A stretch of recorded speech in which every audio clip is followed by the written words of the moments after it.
Questão 9. Um anel de latão deve envolver uma roda de aço. Sabe-se que a 0 graus Celsius o diâmetro interno do anel e o diâmetro externo da roda medem respectivamente 24,9 centímetros e 25 centímetros. Pergunta-se, letra A. A que temperatura esse conjunto deve ser aquecido para que o anel possa envolver a roda?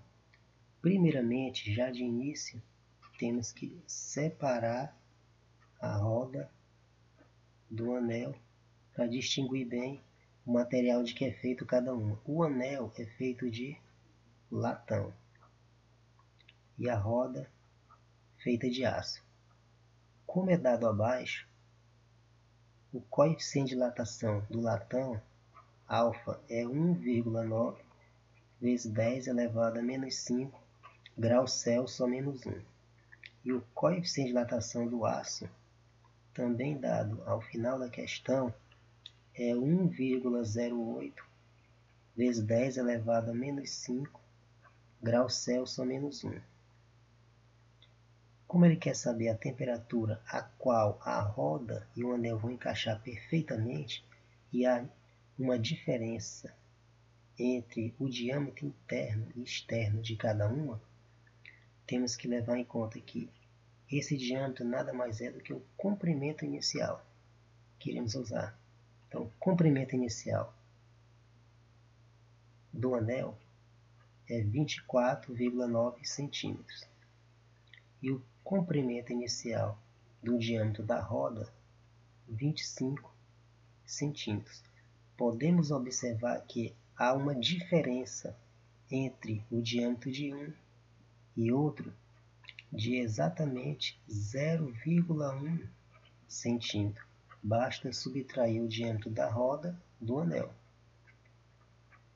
que nos dá 0,1 centímetro.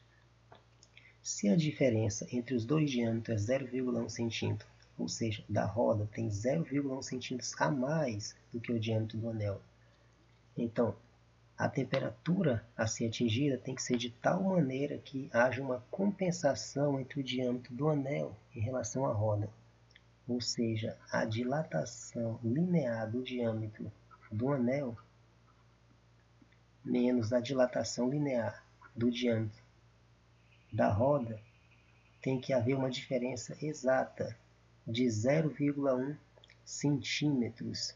Veja que os valores estão invertidos, roda menos anel, anel menos roda, que é a compensação.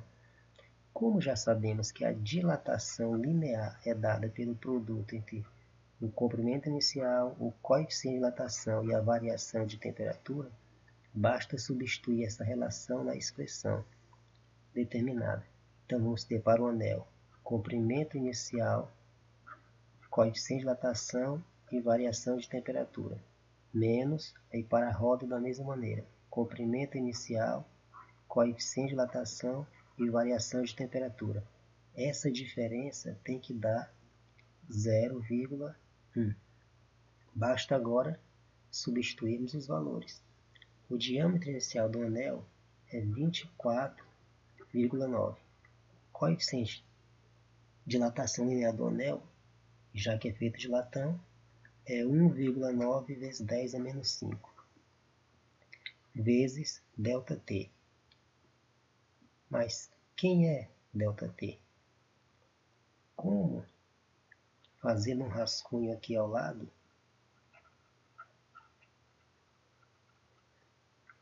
como ΔT é a variação de temperatura, ΔT é T menos T0. Como a temperatura inicial é zero, teremos T menos zero. Como zero é neutro, na subtração poderemos eliminá-lo. Então teremos que a variação de temperatura é o próprio T procurado.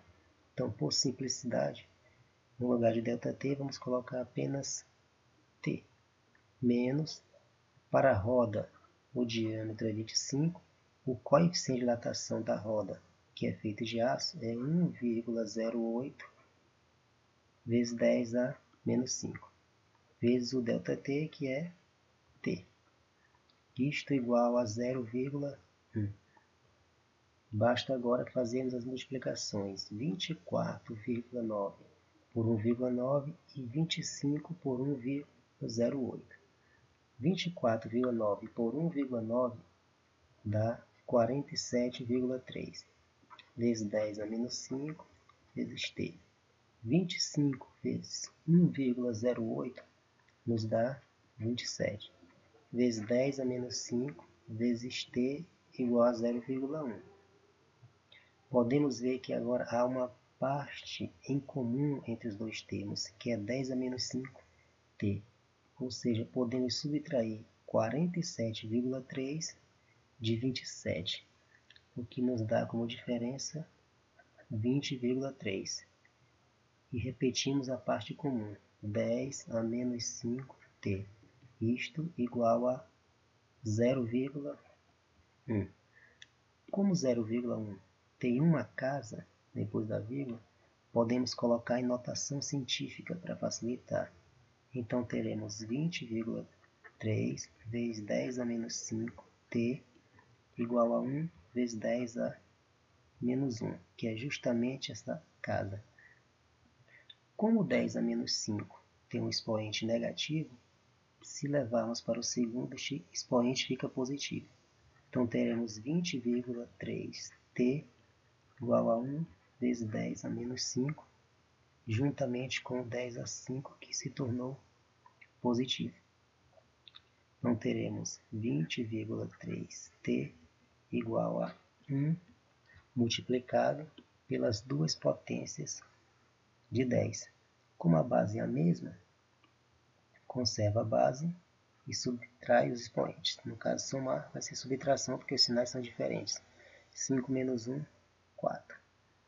Teremos então 20,3t igual a 1.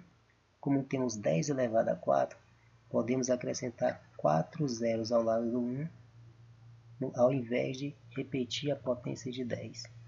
Como o termo 20,3 está multiplicando, vai para o segundo lado dividindo. Então teremos t igual a 10.000 dividido por 20,3, o que nos dá como resposta o valor de 492,6 graus Celsius. E assim determinamos a temperatura a ser atingida para que os diâmetros fiquem iguais, o diâmetro interno e externo de cada um, e o encaixe seja perfeito. Repetir a pergunta aqui ao lado para facilitar a explicação e não ter que ficar voltando. Vamos para a letra B. Qual o diâmetro interno do anel e o diâmetro externo da roda a essa temperatura? Ou seja, a temperatura é de 492,6 graus Celsius.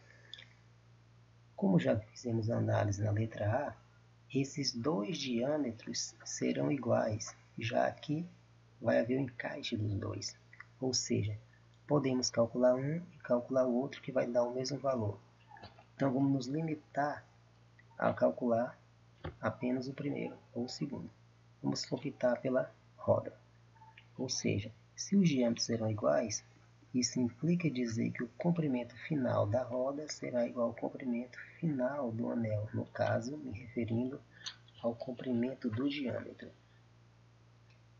O comprimento final, se referindo à roda, nada mais é do que o seu comprimento inicial mais a dilatação adquirida pela roda no aquecimento. Então, o comprimento final será o seu diâmetro inicial, que já tínhamos o valor 25, mais ΔL, que é a dilatação, mais ΔL é o comprimento inicial, o coeficiente de dilatação multiplicado pela variação de temperatura, a qual substituiremos agora. comprimento inicial, coeficiente de dilatação e variação de temperatura. Então teremos 25 mais 25 vezes 1,08 vezes 10 a menos 5 multiplicado por 492,5. Teremos que o comprimento final será 25 mais 25 que multiplica 1,08. 1 multiplicado por 1,08, já fizemos esta conta, dá 27. Repetimos 10 a menos 5 e repetimos 492,5. Pode ter ficado um pouco apagado aqui ao lado, não muito legível, mas agora ficou legível o termo. Então teremos 25 mais o produto entre 27 e 492, que nos dá 13.300,2 multiplicado por 10 a menos 5. Como 10 a menos 5 são 5 casas voltando, teremos 1, 2, 3, 4, 5. Ou seja, todos os algarismos antes da vírgula vão para depois da vírgula. Então teremos que o comprimento final será 25 mais 0,13, desprezando os últimos termos, já que serão desnecessários. Então o comprimento final do diâmetro da roda será 20,13 centímetros. E como os dois valores têm que ser iguais, esse diâmetro vale o mesmo para o anel, 25,13 centímetros. Deixarei este cálculo como exercício, já que é a mesma coisa. E assim está respondida a questão 9. Questão 10. Duas barras de zinco e de ferro são soldadas nas extremidades de modo que tem sempre o mesmo comprimento de outra barra de aço inoxidável a qualquer temperatura, como mostra a figura abaixo. Podemos ver na figura que, somados as barras de zinco e ferro, é justamente o valor da barra de aço inoxidável. Sabendo que o comprimento dessas barras a 20 graus Celsius, T igual a 20 graus Celsius, é 90 centímetros, ou seja, o comprimento inicial da barra de zinco mais o comprimento inicial da barra de ferro é igual a 90 centímetros. Jogando o comprimento inicial da barra de ferro no segundo membro, teremos que o comprimento inicial da barra de zinco é igual a 90 menos o comprimento inicial da barra de ferro. Temos assim nossa primeira equação. Continuando. Sabendo que o comprimento dessas barras a 20 graus Celsius é 90 centímetros e sendo dado que os coeficientes de dilatação do zinco, alfa, vou chamar simplesmente de Z, por simplicidade, é igual a 3 vezes 10 a menos 5 graus Celsius a menos 1. O coeficiente de dilatação do ferro, F para ferro, de 1,2 vezes 10 a menos 5 graus Celsius a menos 1. E para o aço, alfa A, 1,6 vezes 10 elevado a menos 5 graus Celsius a menos 1, determine o comprimento inicial das barras de zinco ou ferro, ou seja, o X da questão é descobrir qual o valor da barra de zinco e da barra de ferro de maneira independente, que temos o valor dos dois somados, das duas barras somadas. Se a soma da barra de zinco com a de ferro a qualquer temperatura é sempre a mesma, ou melhor, tem sempre o mesmo valor da barra de aço, significa dizer que a dilatação do zinco mais a dilatação do ferro é igual à dilatação do aço. Ou seja, somadas as duas dilatações das duas barras que estão juntas, zinco e ferro, dá justamente o valor da dilatação do alfa, ou da barra de aço. Como já sabemos, a expressão da dilatação é L0 alfa delta T para a dilatação linear, temos que substituir 3 vezes essa expressão na nossa segunda equação. Uma para cada barra ou cada material. Então, para o zinco teremos L0Z, alfa Z, delta TZ. Para o ferro teremos L0F, alfa F, delta TF. Para o aço teremos L0A, alfa A, delta TA. Como a expressão já diz que a qualquer temperatura as barras terão de zinco e ferro o mesmo valor da barra de aço, significa dizer que a variação de temperatura vai ser a mesma, já que o aquecimento será conjunto. Então podemos eliminar o ΔT nos 3 itens, pois os 3 serão iguais.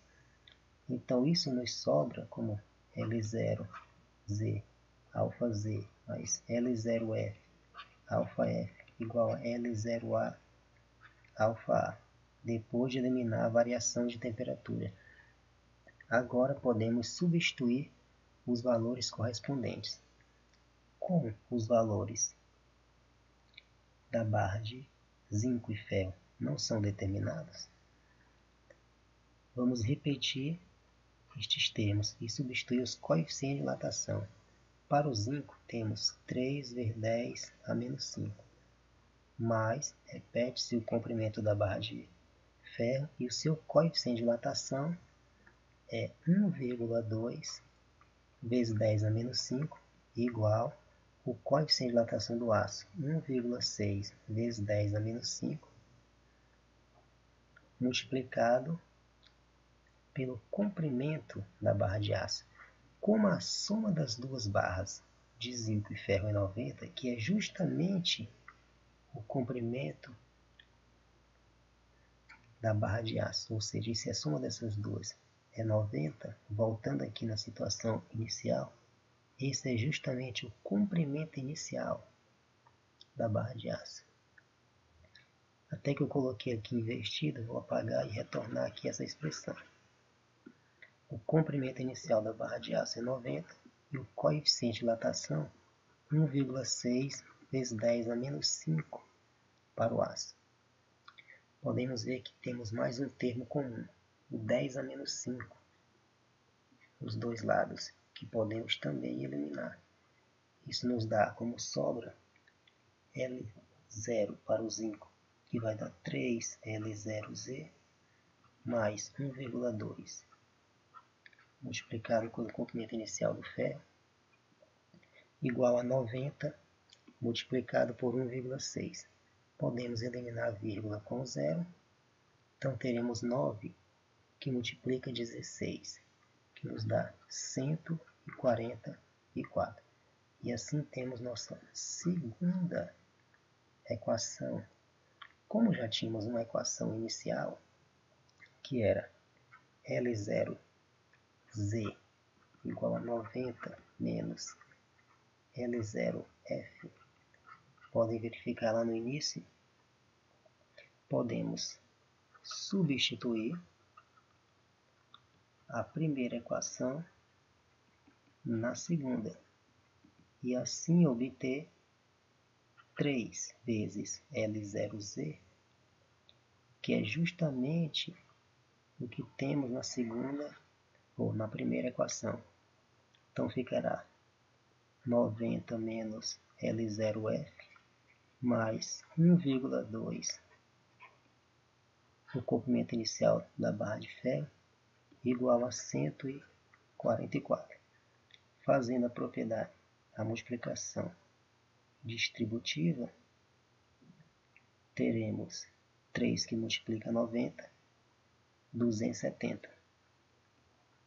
3 vezes o comprimento inicial da barra de ferro, 3 vezes este valor, mais 1,2 comprimento inicial da barra de ferro igual a 144.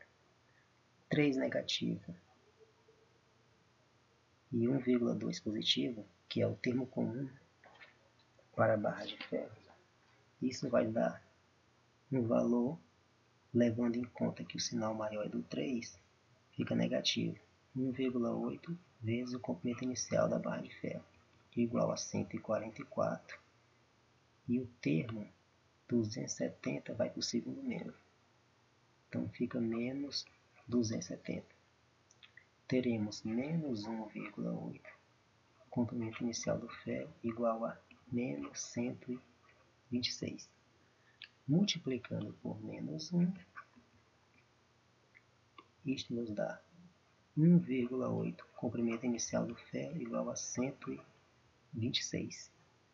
Como 1,8 está multiplicando, vai para o segundo, dividindo. Teremos assim que o comprimento inicial da barra de ferro é 126 por 1,8, o que nos dá um valor de exatamente 70 centímetros. Se o comprimento inicial da barra de ferro é 70 centímetros, de imediato já sabemos que o comprimento da barra de zinco só pode ser 20, já que a soma dos dois é 90. Como temos na equação 1, o comprimento inicial da barra de zinco é 90 menos o comprimento inicial da barra de ferro, ou seja, 90 menos 70. Então, o comprimento inicial da barra de zinco é igual a 20 centímetros. E assim descobrimos as duas incógnitas, o que verifica 70 mais 20, 90. Questão 13. O recipiente de vidro representado na figura de volume total 750 centímetros cúbicos, ou seja, o volume do recipiente, que no caso é de vidro, é 750 centímetros cúbicos. Tem um certo volume de mercúrio,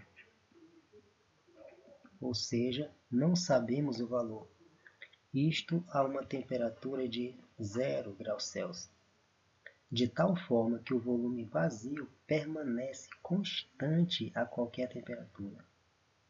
Se esse volume vazio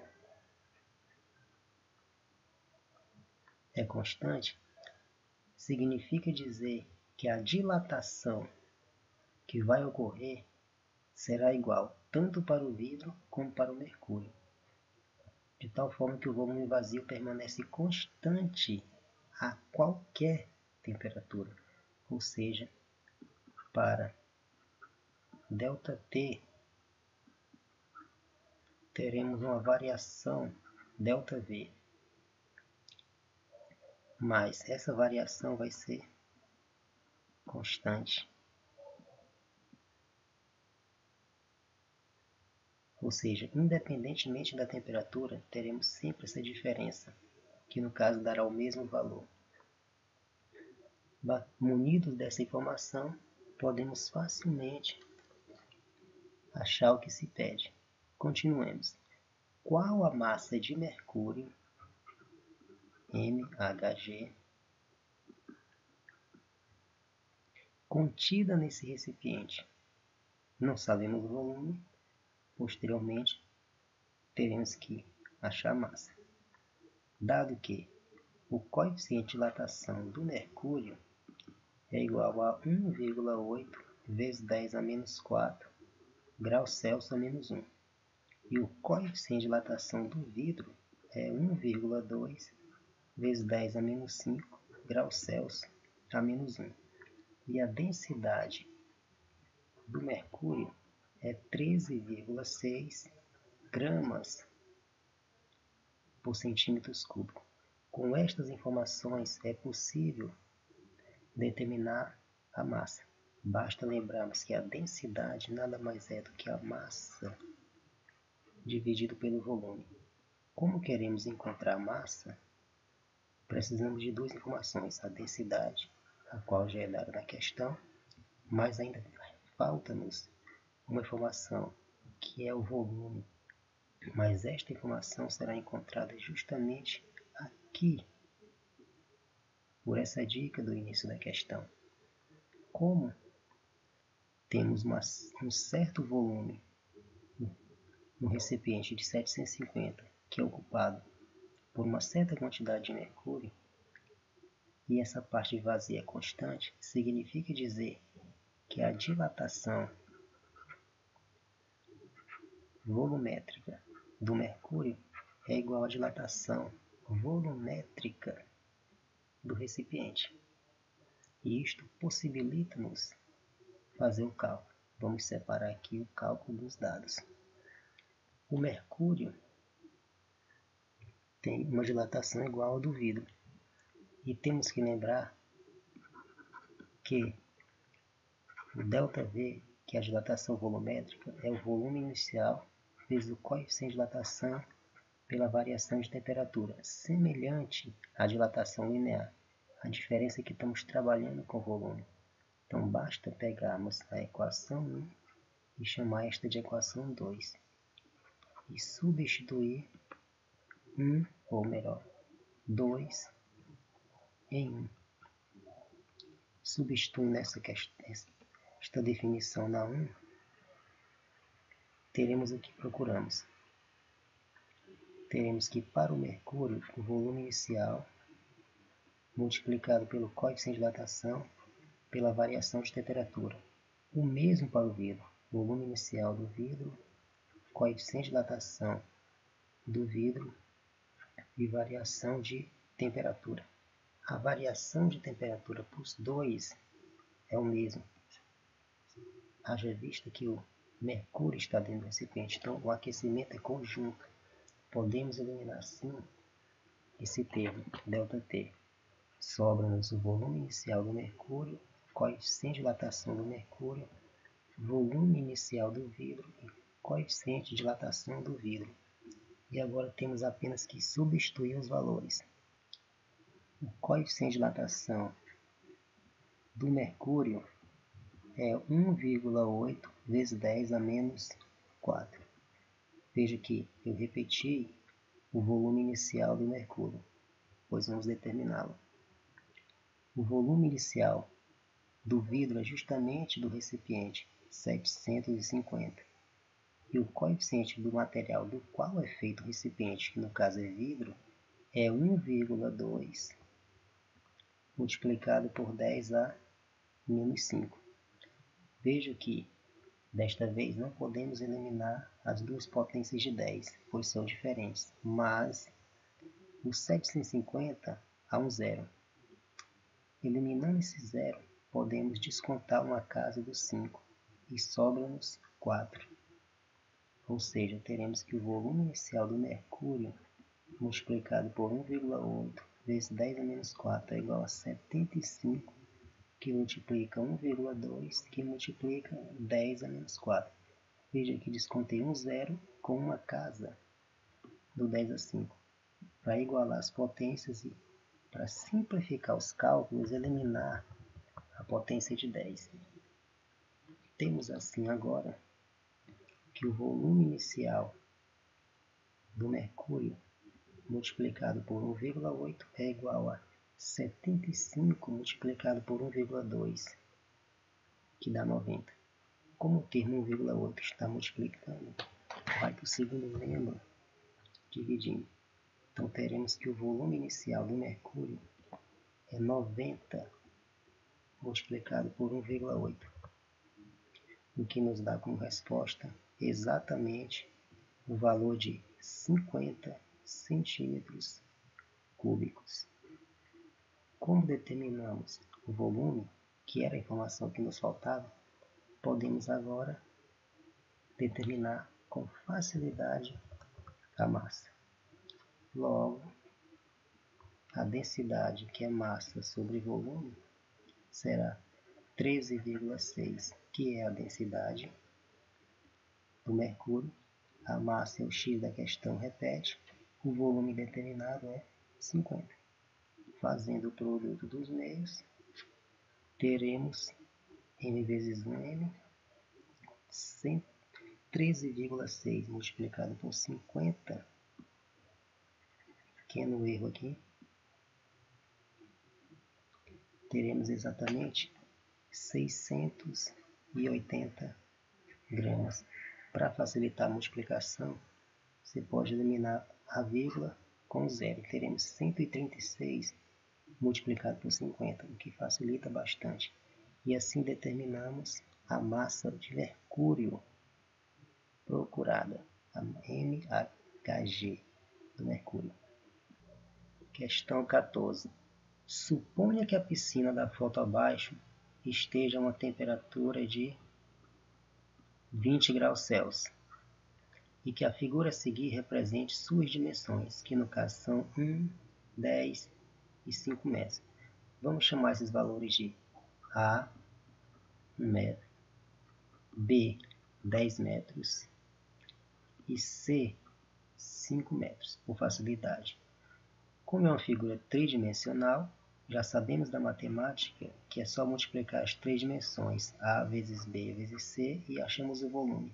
Então, o volume inicial de água nesta piscina é 1, que multiplica 10, que multiplica 5, o que nos dá 50 metros cúbicos.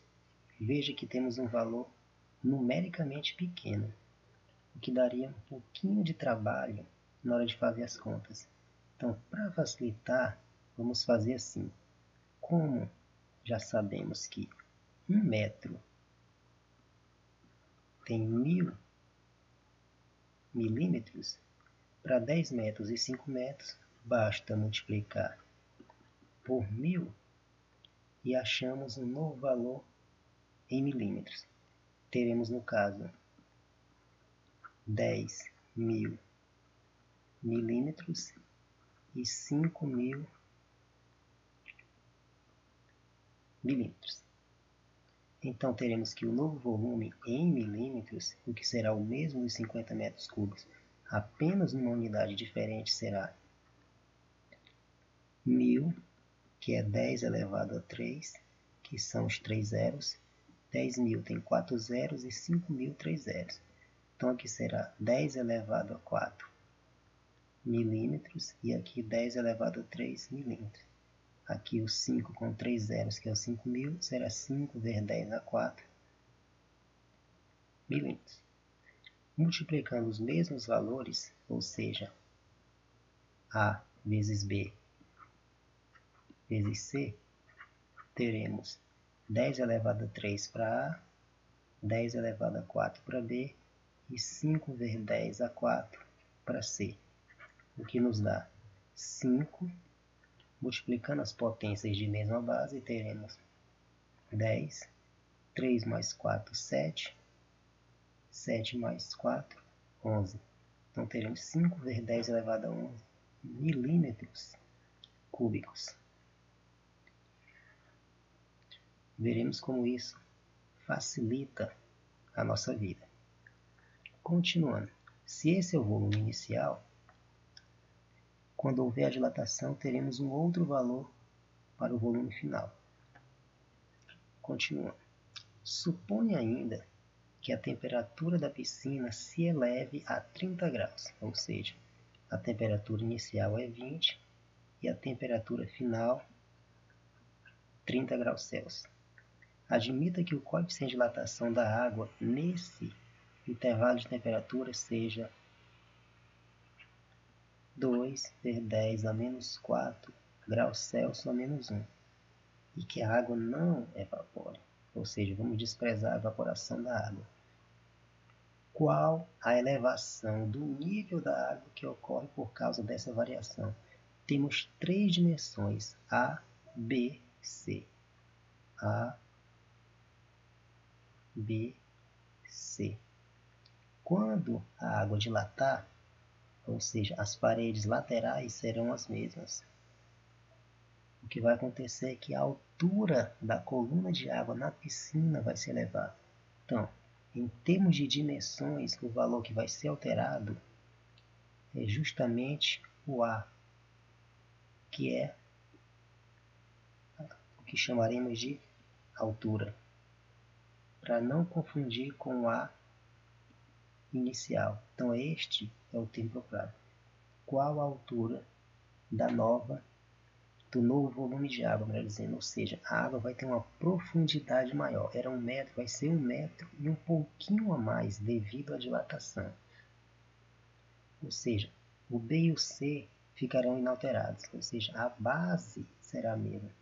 Então temos que calcular também a área da base da piscina, que virá de referência. Posteriormente vocês entenderão. A área da base é só multiplicar B vezes C.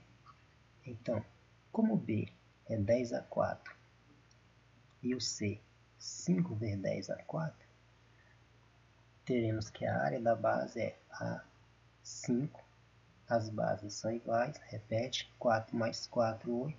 Então a área da base é 5 vezes 10 a 8 milímetros quadrados. Não confundir, volume é metro cúbico porque são 3 dimensões. Área só são 2 dimensões, por isso o termo fica ao quadrado. Então temos o volume total e a área da base de apoio da piscina. Prosseguindo, como temos a temperatura inicial e a temperatura final, a variação de temperatura, que é a temperatura final menos a inicial, será 30 para inicial, para final, e 20 para a temperatura inicial, o que nos dá uma variação de temperatura de 10 graus Celsius, 30 menos 20. E assim temos todos os dados analisados. Podemos partir agora para a solução do problema. A dilatação volumétrica é o volume inicial vezes o coeficiente de dilatação vezes a variação de temperatura, como feito no problema anterior. A dilatação do volume de água desta piscina é o volume inicial, que já determinamos, 5 vezes 10 elevado a 11, só voltamos para verificar o valor, 5 vezes 10 a 11, o coeficiente de dilatação alfa, também já dado na questão, é 2 vezes 10 a menos 4. E a variação de temperatura, 10. Então, ΔV será igual a 5 vezes 2, 10. Repetindo o outro 10, 10 vezes 10. A potências de base 10 a 4 e 10 a 11, sinal diferente, 11 menos 4, 7. Como temos agora 10 a 7 e 2 10 ao lado, que não tem expoente, então o expoente é 1. Então teremos 1 mais 1, 2, com 7, 9. Então temos 10 elevado a 9 milímetros cúbicos para dilatação. Isso para dilatação volumétrica. Como já determinamos a área da base, e a área da base é 5 vezes 10 a 8 milímetros cúbicos, e sabemos da matemática que o volume nada mais é do que a área multiplicado pela altura. E a altura é justamente o termo procurado. Fazendo a inversão para facilitar a conta, temos que A multiplicado por H é igual a V, e a altura procurada é o volume sobre a área. Então a nossa altura procurada é o volume, 10 elevado a 9, e a área é 5 vezes 10 a 8. Então, 10 elevado a 9 para o volume, e 5 vezes 10 a 8 para a área. Podemos observar que as bases são iguais, 10 a 9 e 10 a 8. Divisão de potência de mesma base, conserva a base e subtrai o expoente. 9 menos 8 é 1. Sobra somente o 10, que fica dividido para 5. Então a altura é 10 para 5, que dá igual a 2. 2 milímetros, ou seja, numa variação de 10 graus Celsius nessa piscina, a água vai ficar com uma profundidade de 2 milímetros a mais.